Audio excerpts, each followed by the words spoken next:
Bienvenidos al canal de Noticias Diarias. Las fuerzas ucranianas aceleraron su contraataque contra el ejército ruso. El ejército ucraniano está lanzando fuertes ataques contra objetivos rusos en territorio ucraniano, lo que hace que las fuerzas rusas pierdan el control del territorio ocupado por los rusos. A partir del 24 de febrero, las fuerzas rusas perdieron mucho equipo en la reserva del ejército, con la guerra injusta y no provocada de Vladimir Putin. Como resultado de la pérdida de una gran cantidad de vehículos militares por parte del ejército ruso, su poder ofensivo se redujo significativamente. El ejército ruso, cuyo poder de ataque ha disminuido, no puede responder a las fuerzas ucranianas, y no tienen más éxito que ser presa de los proyectiles de artillería. El ejército ruso y sus familias que los esperan en Rusia no tienen esperanza ni fe en la guerra. La gran mayoría del pueblo ruso renunció a su apoyo al gobierno.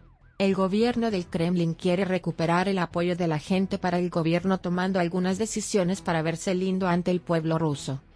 Para la conducción de las operaciones de Rusia en Ucrania, el nuevo comandante de la Federación Rusa, Vladimir Putin, aconsejó al ministro de Defensa de la Federación Rusa, Sergei Shoigu, que las tropas en la región de Kherson deben cruzar a la parte oriental del Dnipro río. Siguiendo este consejo del nuevo comandante, Shoigu ordenó a las tropas rusas cruzar la margen izquierda del río Dnipro para proteger la vida y la salud de los soldados rusos. Con este movimiento, el pueblo ruso y los soldados rusos dieron un suspiro de alivio. Sin embargo, hay informes especulativos de que esta decisión de retirada tomada por las fuerzas rusas era una trampa. Después de que el ejército ruso cruzara la margen izquierda del río Dnipro, las fuerzas ucranianas aumentaron el número de sus ataques en la margen izquierda del río Dnipro. El Estado Mayor General de las Fuerzas Armadas de Ucrania declaró que las fuerzas ucranianas atacaron 2 puestos de mando rusos, y mataron a más de 80 soldados rusos. El Estado Mayor anunció en un comunicado en las redes sociales que 2 helicópteros rusos, y muchos vehículos militares rusos fueron destruidos en los ataques contra las fuerzas rusas. Las fuerzas ucranianas volaron un puesto de control enemigo en el área de la ciudad de Energodar. En este ataque, más de 50 soldados rusos fueron neutralizados, mientras que al mismo tiempo más de 40 soldados rusos resultaron gravemente heridos. El helicóptero K-52, el helicóptero más eficaz del ejército ruso, también fue derribado en el ataque de las fuerzas ucranianas. La característica más notable de Energodar es que es una ciudad cerca de la planta de energía nuclear ocupada en Zaporizhia, que anteriormente se convirtió en un punto crítico, lo que genera temores de un desastre nuclear que podría afectar profundamente a Ucrania, Rusia, Europa, el Medio Oriente e incluso el mundo. La planta de energía nuclear de Zaporizhia ha sido desgarradora en varias ocasiones, ya que sufrió varias explosiones y ataques con armas cerca de la planta de energía en mayo y junio. Ha habido muchos rumores sobre la planta de energía nuclear de que se utilizará en operaciones de bandera falsa. Simultáneamente con el ataque a Energodar, el ejército victorioso de Ucrania golpeó un cuartel general ruso en la región de Kherson. Según los informes, los combatientes ucranianos mataron a más de 30 soldados rusos, y destruyeron 2 tanques y 4 camiones en un ataque contra el centro de comando ruso. Los soldados ucranianos también derribaron un helicóptero ruso Mi-8, mientras que los aviones ucranianos bombardearon con éxito 5 objetivos militares rusos clave. Las fuerzas terrestres ucranianas atacaron 2 depósitos de municiones con fuego de artillería. Aunque las fuerzas rusas infligieron pérdidas notables en la región de Energodar y Kherson la semana pasada, los ataques a las tropas rusas por parte de las fuerzas ucranianas no se limitan a estos 2 importantes ataques. El general de brigada Oleksiy Gromov, jefe adjunto del Departamento de Operaciones Principales del Estado Mayor General de las Fuerzas Armadas, llamó la atención sobre los ataques de las fuerzas ucranianas contra las fuerzas rusas, que causaron grandes pérdidas a las fuerzas rusas. Gromov declaró que las Fuerzas Armadas de Ucrania destruyeron más de 100 almacenes y bases logísticas enemigas durante la semana. Según las declaraciones de Gromov en la sesión informativa, las tropas ucranianas, las tropas de misiles y las unidades de artillería destruyeron más de 56 puestos de control en varios niveles en una semana.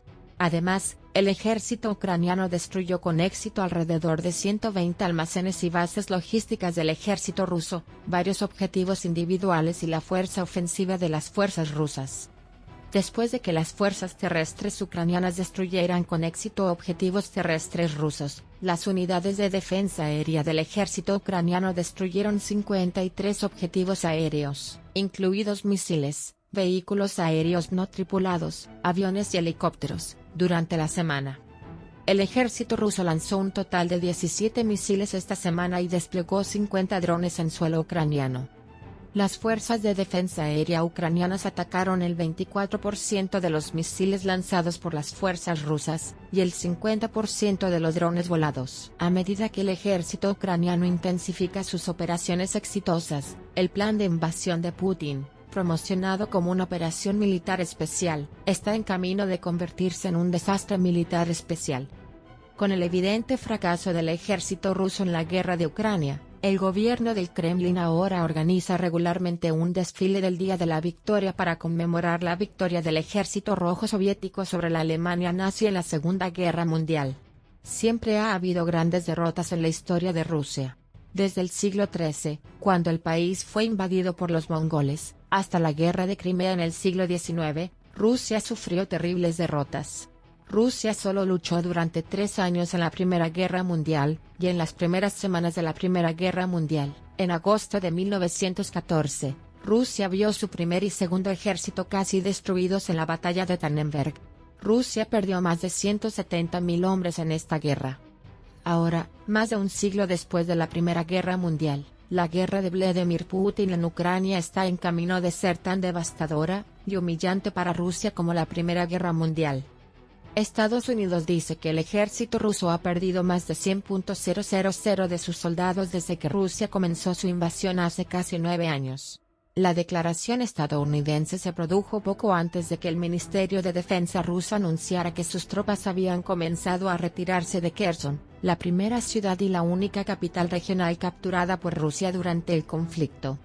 El jefe de Estado Mayor del Ejército de los EU, el general Mark Milley, señaló que la retirada completa del ejército ruso podría llevar semanas. Rusia había desplegado unos 30.000 soldados en Kherson. Dado que la región de Kherson es una ciudad portuaria vital de Ucrania, Kiev no quiere dejar la región bajo el control de las fuerzas rusas. Si Kiev hace que las tropas rusas se sientan decididas a retomar Kherson, Moscú puede evitar el riesgo de perder su fuerza de combate. El jefe de Estado Mayor del Ejército de EU, el general Mark Milley, se refirió recientemente a si Rusia se está retirando de la región de Kherson. Milley declaró que la primera impresión de los movimientos del ejército ruso fue que las fuerzas rusas se habían retirado de Kherson. Milley enfatizó que el ejército ruso hizo este movimiento para establecer posiciones de defensa al sur del río Dnieper para no perder más soldados. Milley dijo que entiende que las fuerzas ucranianas actuaron con cautela en la región de Kherson, considerando que la retirada de las fuerzas rusas estaba dentro del alcance de los planes rusos. Milley señaló que sería un poco tarde para que las fuerzas ucranianas retomaran Kherson y Lesas, ya que prevé una retirada completa de las fuerzas rusas en una semana o 2. Las fuerzas rusas realizaron un movimiento de retirada para no perder su personal militar frente a las fuerzas ucranianas que venían hacia ellos con una actitud agresiva. Pero la pérdida de Kherson se considera un revés importante para Moscú. La retirada del ejército ruso y la reconquista de Kherson por parte de las fuerzas ucranianas podría presentar una importante oportunidad para que ambas partes pongan fin al conflicto. Después de la decisión del ejército ruso de abandonar Kherson, los expertos en guerra estaban divididos. Algunos expertos en guerra señalan que Rusia, que ha decidido abandonar Kherson, verá que la guerra es demasiado costosa para continuar, y que será más probable que Ucrania vea las negociaciones de manera positiva. Los expertos en guerra, que no están de acuerdo, señalan que Rusia puede utilizar cualquier negociación como una forma de ganar tiempo, y reorganizar sus fuerzas para una nueva ofensiva de primavera. Puede ser una opción lógica para el gobierno de Moscú aprender de las repeticiones de la historia y trabajar para detener el sufrimiento. Pero Rusia en general no es la única que sufre la guerra en Ucrania. La guerra iniciada por Putin en Ucrania ha convertido a entre 15 y 30 millones de ucranianos en refugiados, y ha matado a 40.000 civiles ucranianos. Cuando miramos la guerra desde este punto de vista, vemos que los ucranianos sufrieron los días más duros. Con el invierno en camino, es natural que aumenten los temores sobre el curso de la guerra. Es probable que el pueblo ucraniano enfrente dificultades extremas, pero el ejército ruso se enfrentará a más pérdidas que podrían amenazar incluso el futuro del régimen de Putin y la nación rusa. Gracias por ver.